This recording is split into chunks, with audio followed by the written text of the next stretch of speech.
fikirləşin biz, kim qorumalıdır torpağı? Gün hamının anası da, başlı da, namusu da, qeyrəti de bu torpaqdır. Bu torpaqdan kim qalacaq? Məhdi meydana qalacaq. Mekanın cennet, cennet olsun oğul.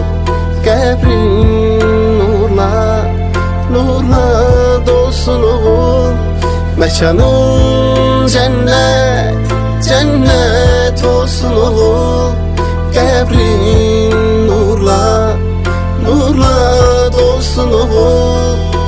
Bugün şehidim köçtü evimizden, itti gözümüzden, ama gitmir kalbimizden.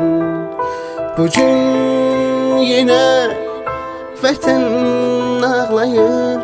Sen uyu şehidim, sen uyu mezarda. Mekanın cennet, cennet olsun oğul. Qəbrin nurla, nurla dolsun oğul. Mekanın cennet, cennet olsun oğul. Qəbrin nurla, nurla dolsun oğul. Ana ağlama, qara bağlama, oğlun şehit oldu. Yarım ağlama, yüreği dağlama, qəbrim nurla doldu.